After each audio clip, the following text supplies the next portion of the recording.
What is going on, guys? Bruin Steel here, and we are once again here doing our WWE broadcast. I'm your host, Bruin Steel, and I'm joined by Canadian Yorker, and we are recapping the Monday Night Raw that took place on August 5th, 2024, and is the fallout from the SummerSlam pay-per-view. So if you guys haven't done so, be sure to check out our reactions, our recap video that we did yesterday, last night.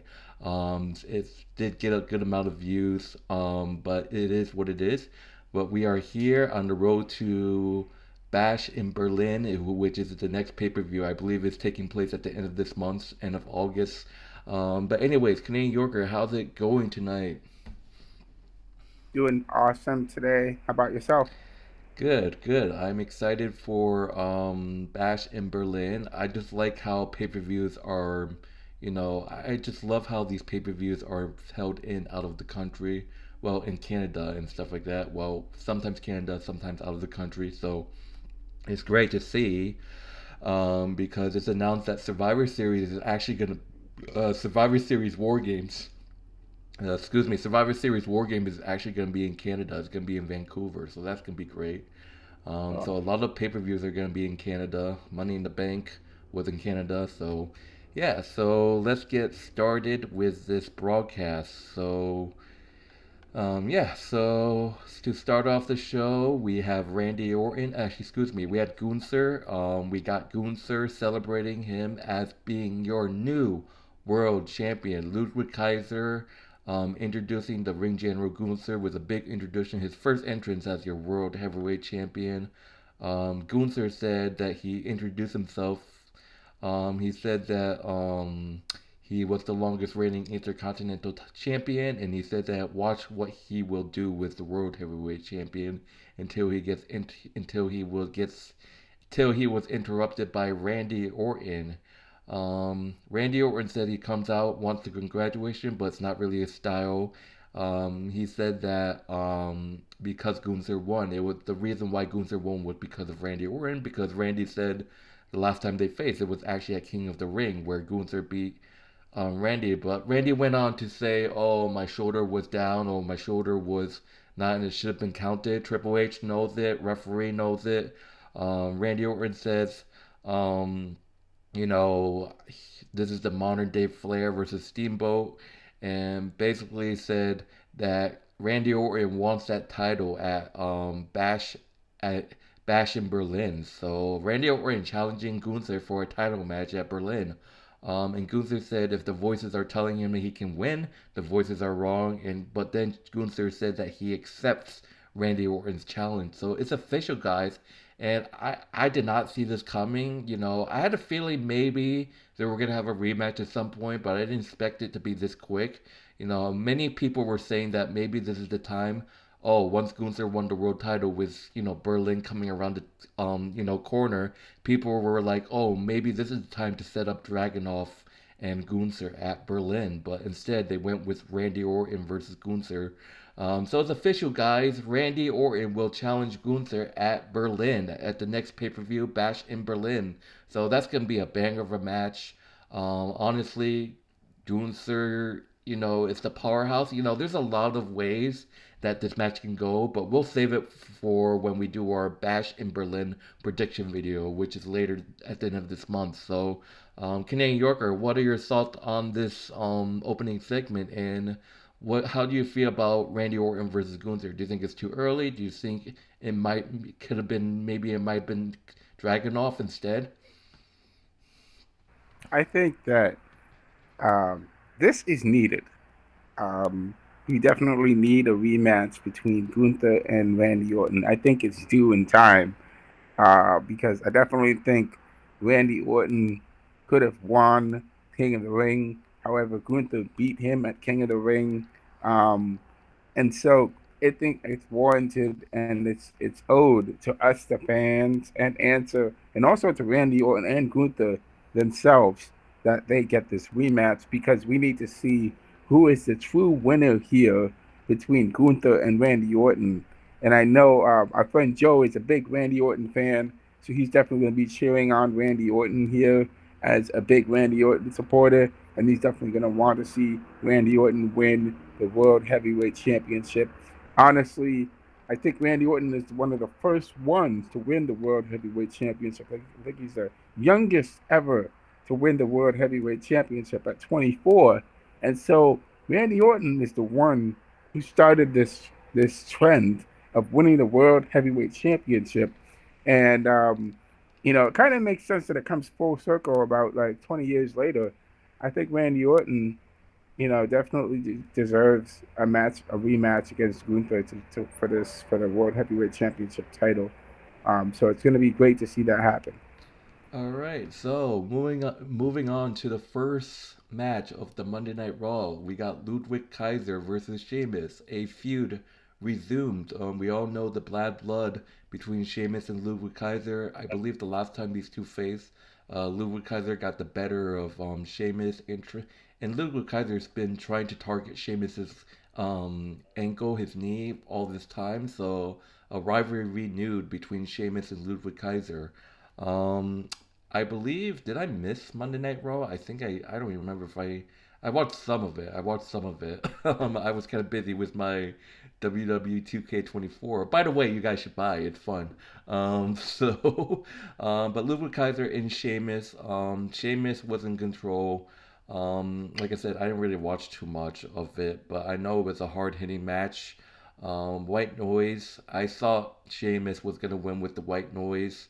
But it ended up being a pitfall for a count of two. But then Beats Up Rose countered with a jawbreaker. It was a great match.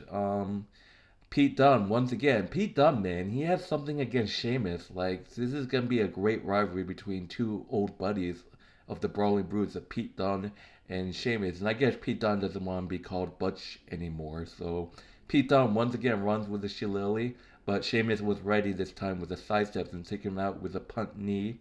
Um, but then Sheamus, Ludwig Kaiser tried to take advantage of the distraction, but Sheamus was able to hit the bro kick to get his revenge. Finally, Sheamus gets a win over Ludwig Kaiser. Well, we saw Sheamus beat Ludwig Kaiser in I actually saw Sheamus beat Ludwig Kaiser in a dark match when I went to Friday Night Smackdown a couple months back with my friend Joey.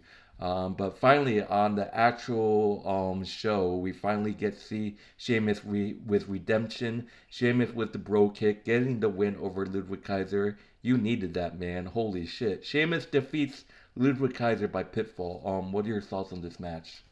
It's great to see Sheamus finally get his revenge win on Ludwig Kaiser and stop Pete Dunne from ruining his chance to win against Ludwig Kaiser. I definitely, man, we're gonna definitely see Pete Dunne versus Sheamus sometime in the future. These guys are gonna keep going at it back and forth until we're probably gonna see them clash at Bash in Berlin, and that's gonna be a great matchup. And I think Ludwig Kaiser is probably gonna be getting in the mix too, involved in this feud with Sheamus and Pete Dunne. So that's gonna happen in the future. All right, so moving on. So we got a small mini segment with Damian Priest. We saw Damian Priest get screwed by Finn Balor at SummerSlam. Damian Priest said that he hears and sees what he means to people and realizes his family got a lot more bigger. And introduces Finn his new family, which is the WWE Universe. He said that he's not upset about the title. He said he can definitely win it back. So expect Damian Priest versus Gunther Part 2 maybe. Maybe in the future. But I feel like right now Damian Priest is just his main focus is feuding with Finn Balor. So he said that he's pissed off that Finn Balor took the title from all of us and made him feel like he's disappointed in his family. Can't let this stand. To be honest, I just feel like Damon Priest should have seen this coming because he's the one he's the one that told Seth Rollins when Seth Rollins told him that deal. It's like, oh, if you lose, you leave Judgment Day. Damon Priest said the Judgment Day needs doesn't the Judgment Day needs him more than he needs some. So I feel like Damon should have seen it coming. Damon Priest said that Damon Priest said Finn should listen closely. He said he's suffering. He should know that Priest is the one responsible for his pain and causing the. And then Finn Balor appeared on the Tron Finn Balor said Damian brought this on himself and that he betrayed the Judgment Day. They were supposed to have each other's back with no leaders. But then that changed. Finn Balor said that changed when Damian won the world title. But then Finn Balor blamed Damian Priest for not interfering in his match. He said that he brings up how he almost won the title a year ago at SummerSlam against Seth Rollins. But then Damian and then mentioned how Damian Priest told him to man up, and Finn Balor said he waited and waited and waited to man up in order to screw Damian and his family. And he called Damian a loser from the street. And Finn Balor said he isn't going to fight him, but he said that JD McDonagh will fight Damian Priest tonight. Finn Balor said he's going to wait until Priest feels safe and comfortable, and maybe Damian Priest will forget about him. Finn Balor said when his back is turned, Finn Balor said he's going to stab him in the back again and again and again. And then Finn Balor introduces the new Judgment Day. As we expected, JD McDonagh, Carlito, and Dominic Mysterio and Liv Morgan. And we see Dominic Mysterio and Liv Morgan making out, all moving into frame and embracing, being a new Judgment Day, um, officially kicking out Damian Priest and Rhea Ripley. So that's the end of the mini segment. Any thoughts? Um, that yeah, like you said, Damian Priest should have seen this coming from a mile away. However, I guess he was too focused on being the leader of the Judgment Day. However, the Judgment Day has no true leader. There is no true leader in the Judgment Day, and that's something that Finn Balor wanted to make clear. Every single person in the Judgment Day has their own thing that they do, and they're not being led by anyone. They are their own persons. Um, they help each other out. Finn Balor made that pretty clear. It kind of makes sense that this whole thing comes full circle. Damian Priest cost Finn Balor the opportunity to win the World Heavyweight Championship, and Finn Balor in return does the same thing to Damian Priest at SummerSlam. So that kind of makes sense. So this we knew that this was going to happen, that this was going to blow up sometime in the future, and that time has already happened. As for Rhea Ripley and Dominic Mysterio, um, that's kind of something different. But at the same time, Liv Morgan had succeeded in taking Dominic Mysterio away from Rhea, and that's all that there is to that. So, what else is there to say? All right. So, and that's the thing though. Anything can goes because, I just feel like this is the thing though. Because there's a lot of different routes that they can go. Because it's clear as day that, oh yeah, Rhea Ripley and Damian Priest are definitely going to team up and feud. It's basically Judgment Day Civil War. But question is, they're going to need some more backup. Question is, who is going to back them up? People saying that Sami Zayn and Jey Uso might team up with Rhea and Damon Priest. People saying that it might be Miz and R-Truth, but we have to see what happens. I'm not going to talk too much about it. And the question is the new Judgment Day, it's the new Judgment Day, excuse me, sorry, Finn Balor, JD McDonagh, Carlito, Dom, are they going to go after the titles? Is Finn Balor going to at some point try to win the world title from Gunther? Is Dominic Mysterio is gonna try to, is Carlito or Dom gonna try to go after the IC title? Who is who's that who after Braun Breaker? I highly doubt it's gonna happen, but um so there's a lot of routes, so like Carlito and Dom, they might try to take the title from Braun, which is not happening, but we have to see different routes. But I'm not going to talk too much about it. But moving on to the next match, we got Lyra Valkyria going one on one with Shayna Baszler. Shayna Baszler, absolute mayhem of a wrestler. As soon as the bell rang, she went after Lyra's arm, stopping the bicep, elevated wrist lock and arm. Like she's nasty. It was a great match. Sonya Deville and Zoe Stark getting involved. But then, Lyra Valkyria at the end put up a fight. But then Sonya Deville and Zoe Stark attacked Lyra Valkyria, ending in a disqualification win for Lyra. So Sonya Deville, Zoe Stark, and Shayna Baszler. Like this wasn't even a match. This was just like Sonya Deville and Zoe Stark and Shayna Baszler ganging up on Lyra Valkyria. But then, this is great. I don't know if I would say they saved her because knowing that they have like they have grudges against each other in the past. Post match, Damage Control runs down to confront Sonya Deville and the company. A brawl breaks out. Damage Control ends up running running Sonya Deville, Zoe Stark, and Shayna Baszler off. So babyface faction of Damage Control saves the day, but once again, there's no pop. And like I said, my own opinion is because people are like they don't know what to think of the situation. Of they just don't know. I don't. I just feel like there's no pub because fans don't understand that Damage Control is a babyface faction, and I just feel like, ew, this is disgusting. I like them as a heel group, but Damage Control, like it or not, they are a face faction now. So, and towards the end of the show, it proves that they're actually, face factions. So, Valkyria wins by disqualification. What are your thoughts?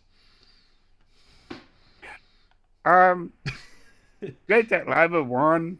It's great that she was saved from a beatdown by Damage Control. I too feel the same way. Damage Control seems so much better as a heel rather than as a baby face faction, and so I mean, for them just to make that total switch from heel to face instantly, um, after they lost the tag team titles. I mean, they're weakened now. Asuka still is still she's basically out for a whole year. So she's still recovering from her knee surgery. She's out for a while. Um, they it seems like Damage Control has suddenly lost their purpose all of a sudden, and now all of a sudden they're a face faction, and they're going after Sonya Deville and Zoe Stark and Shayna Baszler. I mean, honestly, it should be the other way around. It would make more sense if both these groups would switch around rather than them, Damage Control being the heel, Sonya Deville and Zoe Stark, and they're the face. That would make more sense. But in all honesty, man, it is what it is. It just doesn't feel right with Damage Control being a baby face. But honestly, they're gonna have to do something to get a reaction out of the crowd. They're gonna have to work with the crowd more. You're gonna have to work the crowd in order to get a reaction from people. Um, but it's still weird. It's still kind of weird, but I guess I'm liking the fact that they're a babyface group. So let's see how they improve as a babyface group. Let's see how they do.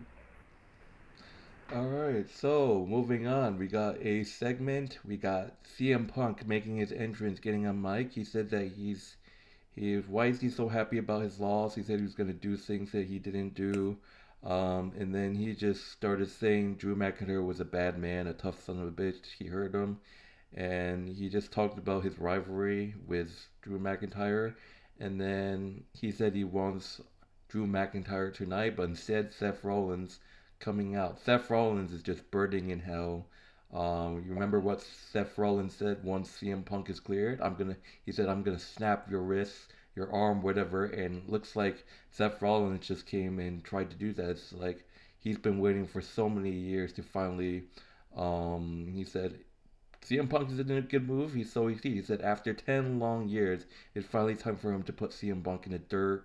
So the two guys, CM Punk, like they just hate each other. Seth definitely wants to whoop CM Punk's ass after CM Punk attacked him during the match at SummerSlam. But then Drew McIntyre appears in the crowd asking, "What is all with the negativity?"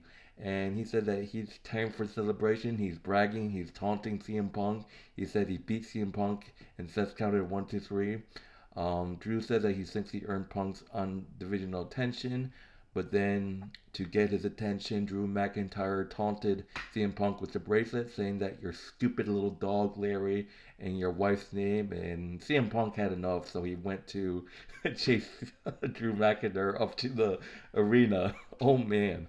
Yeah, there's definitely gonna be like round two at Bash or Bad Blood. So, um, I wouldn't be surprised if they set up a match Berlin, but there's rumors saying that Drew and CM Punk are gonna have a Hell in a Cell match at Bad Blood. That's the way to go with this rivalry. Two guys hated. Imagine putting two guys that hate each other's guts in a Hell in a Cell match. Whew. But then Seth Rollins turns around, gets distracted, and gets blindsided by Big Bronson Reed. And oh my God, Seth Rollins just could have died here. Like, this is what, like I said before, this is something that I expected. I was waiting. If you guys don't know, a while back before Elimination Chamber, Bronson Reed had a promo saying that he had enough. He was sick of being overshadowed. He's had enough of people. He said he's gonna go after a champion. He said he's gonna go after a world champion. And I'm thinking, Elimination Chambers in Australia. I think he's gonna go after Seth Rollins. But I think plans have changed. But then I actually expected the Bronson Reed and Seth Rollins rivalry. But here we are now. I think we are finally gonna have a Bronson Reed and Seth Rollins feud. Bronson Reed just absolutely destroyed Seth Rollins. 747 splash. Not once, not twice, but four, fifth, six. 747 splash on Seth Rollins, and Seth Rollins was coughing up blood in the middle of the ring. Bronson Reed Oh, wanted another one, but then the staff managed to stop him. Seth Rollins gets sent to the hospital. Like, oh my God, oh like, man. yeah, like holy moly. And I'm just saying, yup, this is the start of a Bronson Reed versus Seth. This is what I wanted. I'm telling you guys, I wanted a Bronson Reed and Seth Rollins feud. And I think we're going to get it at Bad Blood. You saw all that blood pouring out of Seth. That is an indication that, yeah, that's the indication those two are going to face at Bad Blood. Get it? Blood. So Uh, I expect that. I think it's going to happen at Bad Blood. These two, Seth Rollins is going to take a break, come back, and maybe attack Bronson Reed as revenge and then challenge him at Bad Blood. But what are your thoughts? wow. Man, I gotta talk about Seth Rollins before I talk about CM Punk and Drew It, McIntyre. it, it's, it It's has to seven. happen. Triple H, book it, please. Finally, I've been waiting for this. After that promo before Elimination Chamber, Bronson Reed saying that he's going after a world champion, I was like, it's gotta be Seth, but plans change. Now, do it. Now is the time. Wow, wow, wow. I gotta say, man, he did 747s on Seth Rollins. I mean, Seth Rollins didn't really have anyone challenging him in his corner until he got blindsided by Bronson Reed. But man, wow, 747s. He probably Seth made him. He took him out for a while. So Seth Rollins is not a factor at all anymore in Drew McIntyre and CM Punk's feud anymore. So now they don't have to worry about Seth Rollins. It's just between both of them now. And man, yeah, definitely, we're definitely going to see Seth Rollins versus Bronson Reed in the future. That's happening for sure. Now, moving on to CM Punk and Drew McIntyre. These guys, like I believe it was said in the press conference after Drew McIntyre won and beat CM Punk, he believed that the chapter is closed on this feud between himself and CM Punk. However, this feud is not over, as we know. It is not over, and we're gonna have to see what's gonna happen going forward, and who's gonna be the winner of this next matchup between I both feel these like men. I feel like they're gonna do like a. I feel like this is what I think is gonna happen. I think they're gonna definitely face. They have to. They're gonna face each other. CM Punk and Drew McIntyre. They can't skip PPV. They're gonna have. They hate each other. They gotta be booked in the next pay per view. So this is what's gonna happen. Round two at Berlin is probably gonna be with the actual referee. I feel like CM Punk is gonna be like, oh, he lost because of Seth. I want an actual referee. So I think CM Punk versus Drew with an actual referee should get added with a stipulation, maybe Extreme Rules match, maybe a no disqualification match. Have them brawl at each other, and to finish the rivalry, Bad Blood Hell in a Cell match. That makes sense. That makes Yeah. sense.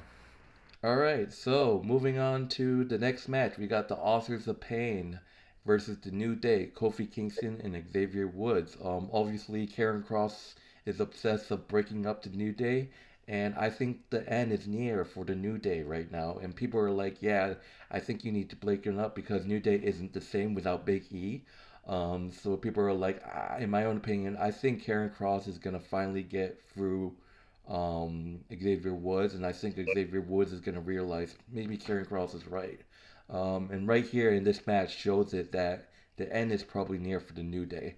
But talking about this match, it was a great match. Woods coming in hot, staggering, Redzar. It just went back and forth. Karen Cross, Scarlett and Karen Cross running interference. But then out of nowhere, this guy gets drafted to Raw and he has not been seen on television. I think it's been so many years. Here comes Odyssey Jones, who got drafted to Raw, but then he was nowhere to be found. But finally, Odyssey Jones, this huge 6 foot, whatever pounds. This guy's huge, man. Coming out and aiding the New Day, attacking Karen Cross. The Authors of Pain getting distracted. Xavier Woods was able to hit a small package on Rezar, getting the win. The New Day get some redemption of their own, defeating Author of Pain thanks to the Odyssey Jones distraction. And man, this guy is huge. This guy I know is like 6'8" or something, 6'7", 6'4". Like he's huge, man. He's just this. He was able to. You know how huge those two guys are on Ulcer Pain, right? He was able Yeah. to carry both of them in his arms with both hands and then do like. He was able to lift both of them with one hand, so both of them in each of their hands. He was able to lift them both up. So what Wow. strength does this guy have? Like, oh my God. Wow. And then Odyssey Jones standing tall with New Day. And I was talking about this match kind of showed that Xavier Woods might turn on Kofi. Xavier Woods wasn't too fond. He was just like, what is going on? He was like this when he saw Odyssey Jones. Oh, Kofi Kingston was the only one that was excited. And Xavier Woods was like slowly to like that. So there's an indication that maybe Xavier Woods will realize Karen Cross was right. And maybe at some point I may be hoping maybe at some point next week or actually no, the week after next week, maybe that's the time Xavier Woods turns heel. But we have to see what happens. But for now, New Day defeats Author of Pain thanks to Odyssey Jones' distraction. What are your thoughts?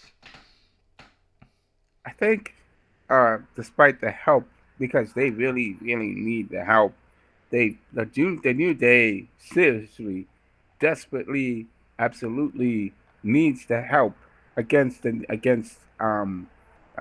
Karrion Cross and the Final Testament, because the Final Testament completely destroyed the New Day, and every single matchup that they've had, they just try to break them up. And let's say that they're successful and they're doing a great job in getting into Xavier Woods' head because they got help from Odyssey Jones, who did his thing. The man was a absolute monster and took out the Final Testament. So he helped them to win, and that's a great thing. And the New Day really needs a new member because they don't have Big E. Big E is retired right now. Big E can't do nothing to come back, and they need a third member. They said they desperately need a third member, honestly. So Odyssey Jones would be the perfect guy for them to help them in continuing to stay relevant because we haven't seen the New Day relevant at all in years. Ever since because they were feuding with the Usos, but now the Usos are no more. So the New Day obviously needs a turnaround and a change, you know. So I have to see what's going to happen with them going forward. This is crazy. Look, I know people are like saying that Big E is not going to return. People are saying that, but I feel like Big E. There's rumors saying that he might make a comeback, but think about this: what if Big E sees that Kofi recruited someone to replace him, like Big E saw Kofi replacing Odyssey Jones with him? Imagine this: imagine if Xavier Woods turns heel, turns on Kofi, and this New Day turns into a New Day Civil War. Imagine if for some miracle some miracle, Big E returns. Big E returns and joins Xavier Woods' side because Big E gets jealous that they replaced someone with him. And Big E comes back as a heel to team up with Xavier. Then you get Big E and Xavier Woods versus Odyssey Jones and Kofi. Imagine that. I mean, that would be really interesting to see what's going to happen Yeah, with that. because Big E could get jealous. I mean, don't get me wrong. We all saw Seth Rollins was going to be out for a really long time, but he suddenly made a surprising entrance or a surprising return. Big E could be next. Big E could make a surprise entrance, but it's going to be revealed that he's going to be a heel because he gets jealous of Odyssey Jones. Yes. So we're gonna get a We big could, E. We're gonna get Big E. Hopefully, I don't. I'm not gonna say it's gonna happen, but imagine we get a heel team of Xavier Woods and Big E and a face group of Kofi and Odyssey Jones. That would be like literally a new day. Civil War. Everyone has Civil War, so why not?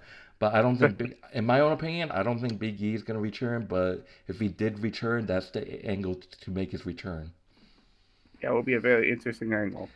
All right, so moving on to the next match, we got A Town Down Under, Austin Theory and Grayson Waller. Somehow these guys are on Monday Night Raw versus Austin Truth, R-Truth and The Miz. So this was a great match. Miz tried to go for the skull crushing finale, but it was blocked.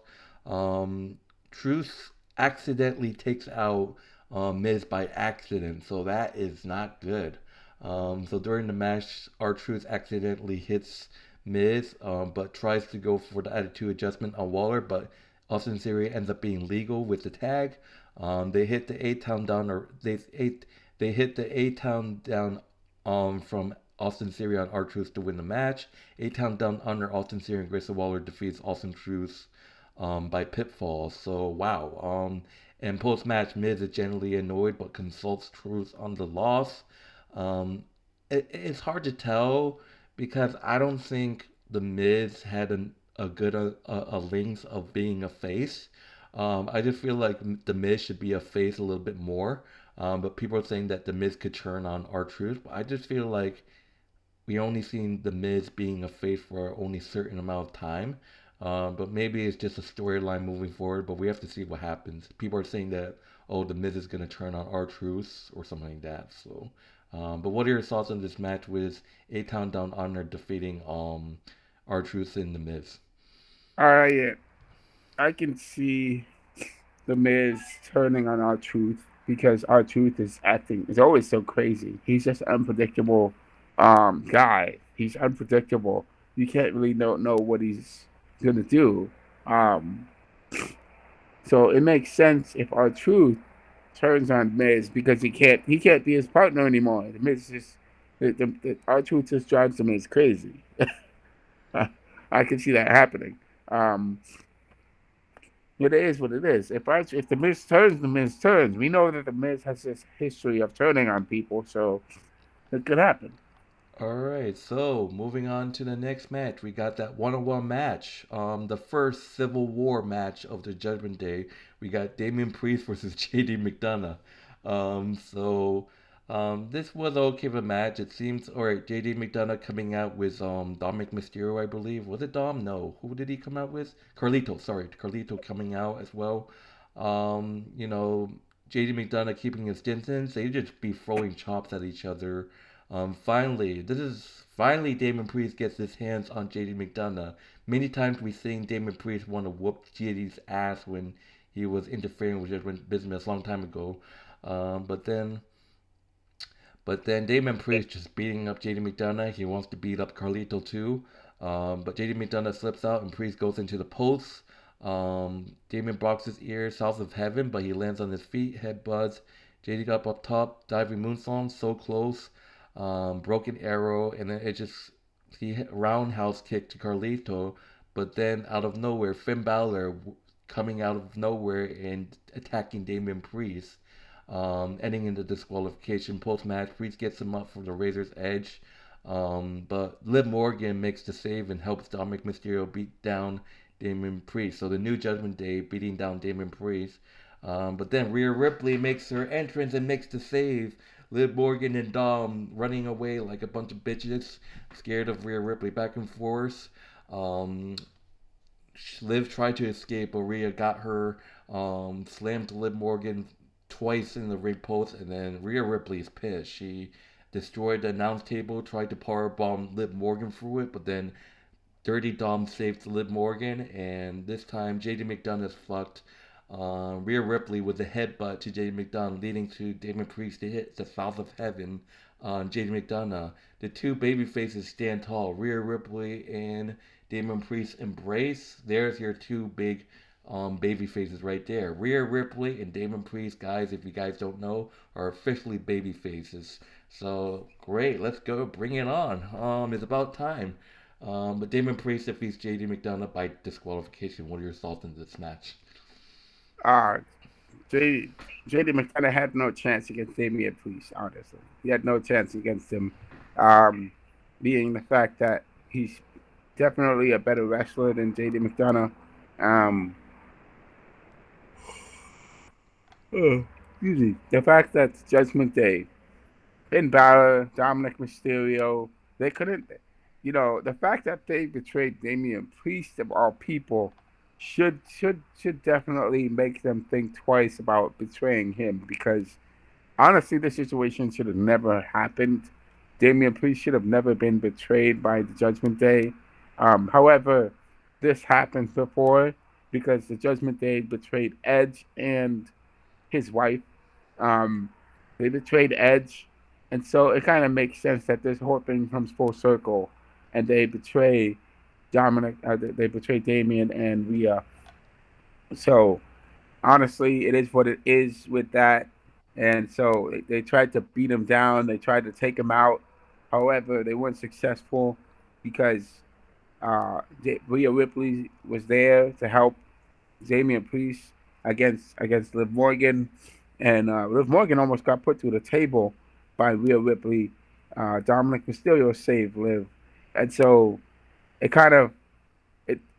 I mean, Dominic Mysterio needs something coming his way because of what he did to Rhea Ripley, and I believe Jey Uso will be the one to deliver that judgment to Dominic Mysterio for what he did to Rhea Ripley.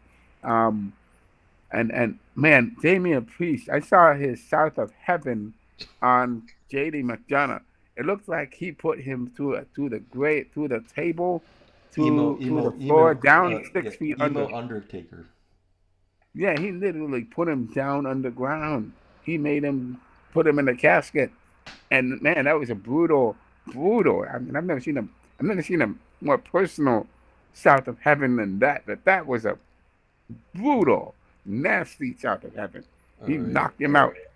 So, ooh, All right, so moving on to the next match. I just want to mention that this is kind of showing that, yeah, Damage Control is a babyface faction.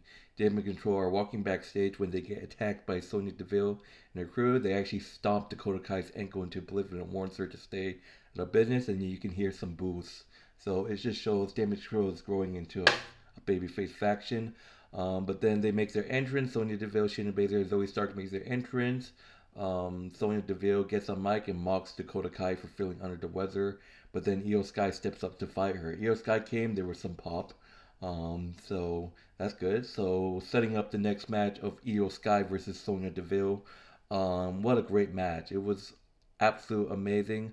Um, obviously Sonya Deville had the backup of Zoe Stark and Shayna Baszler.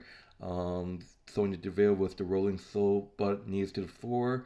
It went back and forth. It was great. High flyers in this match. Io Sky, Kyrie Sane get involved, helping Io Sky to even odds. And moonsault from Io Sky from the top rope. I believe on Sonya Deville. Yeah, Sonya Deville. Well, why am I saying that? It wasn't tag team. Sorry, excuse me. Moonsault on Sonya Deville to get the win. Io Sky gets a win, revenging Dakota Kai. Io Sky defeats Sonya Deville, hitting that moonsault by Pitfall. Io Sky defeats Sonya Deville. What a match. What are your thoughts? it's great to see Damage Control get their win because they need it. So I'm happy to Bless you. see that happen. Excuse me. Sorry, I'm happy to see that happen with Damian's control. Hopefully we see more of that, and you know, excuse me. All right, you Yeah. good? All right, so moving on. Just want to let you guys know that Sami Zayn will get a rematch against Braun Breaker next week, but instead of a regular match, it's going to be the best of a 2 out of 3 falls match. So Braun Breaker and Sami Zayn for the IC title in a 2 out of 3 falls match. Sorry, Sami, you're not winning that. And then he gets confronted by Jey Uso. Jey Uso talked with Adam Pearce, saying that they're gonna go after the Judgment Day.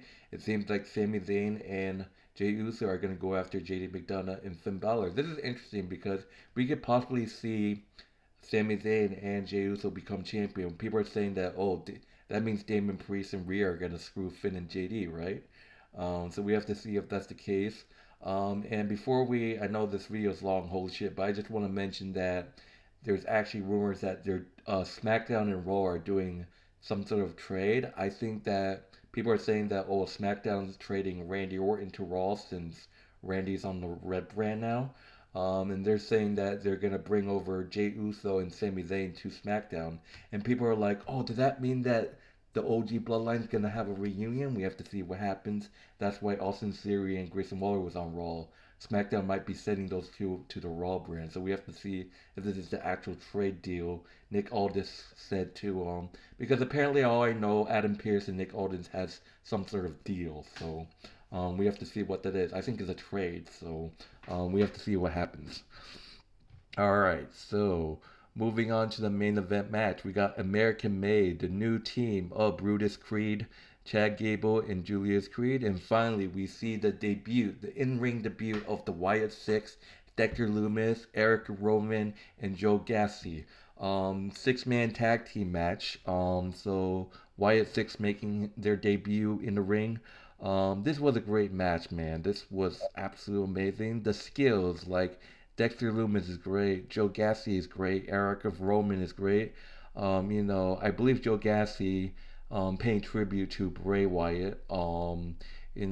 That's just awesome, man. And man, they just crazy. They were just like going crazy in this match. Chad Gable, German suplex, Eric Nanoff, Creed brothers put into the announce table, I believe. I think they went for the announce table. I don't remember. Um, but Chad Gable, it's funny because at the beginning of the match, you know how Dexter Lumis does that crawl look like this? Chad Gable was like, "What the hell?" And he was trying to do that. Dexter Lumis was like crawling. So that's funny to see Dexter Lumis hasn't changed with his crawling freaked eyes like this. But at the end, Gassy tags in Loomis, and they powerbomb him into Chad Gable down the corner. Dexter off the top rope. Um, it says Wyatt Six win by pinfall with a diving splash from Dexter Lumis on Eric of Roman, but I think they made an error saying that Dexter Lumis, it was a diving splash on Chad Gable. So that would do it, guys. I didn't really watch the match, so I'm not gonna talk too much about it. But the Wyatt Six defeats Chad Gable's new team of American Made, and the Wyatt Six pulls in the ring for us. Fireflies, man. Yeah, gotta do this, man. I gotta do this, man, because I love the Wyatt Six, and I haven't done it before because I've been recording. But what a match! Shout out to the Wyatt Six on their in-ring debut. Here we go, baby. Fireflies, man. And they just like shout out to Uncle Howdy, by the way, too. So Uncle Howdy, you got to get your phone and do it too, man. So I actually put my you're phone to good, you're good, charge, you're so I good. can't do it. But I had to do that because most of the time I can't. But what a debut for the Wyatt Six, man. But what are your thoughts? What a debut indeed for the Wyatt Six. I definitely saw the match. I mean, Chad Gable and the Creed brothers definitely were working on them, and however, you know, the Wyatt Six used the skill. Ronan, who was there, who was in the tag team match, was definitely a powerful member. Um, He definitely paid tribute to Luke Harper and Bray Wyatt. Um, yeah, those guys are definitely a strong team. The Wyatt Six definitely got the win over them, and that was great to see that they got the win. So I'm excited for that to happen. So yeah, it's great. It's a wonderful win for them to pick up. All right, so that would do it, guys. Thanks for watching. In terms of grading, I really like this show. I love that Damon Priest and Rhea are finally baby faces. I actually don't remember when the last time Damon Priest and Rhea Ripley were baby faces. But I think was Rhea a babyface when you won the title from Flair? I don't think so. But like I said, I don't remember. But Not I sure. think it's been a really long time. I have to look it up. Online, it tells how long a person was a face or a heel. I gotta look it up. But I really like this show, so I'm gonna give this show a minus. How about you? I'm gonna give it. It was good. I'm gonna give it an A. It was a good show. So a lot of things happened, but it was great to see that there was a win picked up by the Wyatt Six and Damian Priest and all the others. So it's great to see. It was a great show. Can't wait to see more Yeah, shows happen. I'm just curious if either me or you are ever gonna give a show a F. That'd be horrible. That'd be horrible. There's gotta be like it's gotta be like really really bad. Like oh my god. Unless But something really bad happens, really bad happens, then yeah, we would have to. If there's a legitimate reason. Cody Rhodes becoming a heel. Oh God. But that would do it, guys. Thank you guys for watching. What a freaking long video. But it is what it is. This was an awesome talk, by the way, like always. By the way, just want to give a shout out to Canadian Yorker. I didn't do this before, but it's been a while. I think it's like, how long have we been doing this? I'm just want to give Canadian Yorker a shout out for on two this journey. years, So a how year, I many think. just a shout out on joining me in this journey for doing broadcasts. This is like we've been doing it for a while. For thanks for being here and doing that. So I think it's only for like almost a year. So Oh expect wow. more. Yeah. So but that would do it, guys. Thank you guys for watching. My name is Bruno Steele. This is Canadian Yorker. Check out Canadian Yorker's YouTube channel. The link will be in the description, as well as our WWE Wrestling Bros channel. Will be in the description. And that would do it, guys. Like, subscribe. We will see you guys in the next broadcast. See you guys later. Yep. Take care.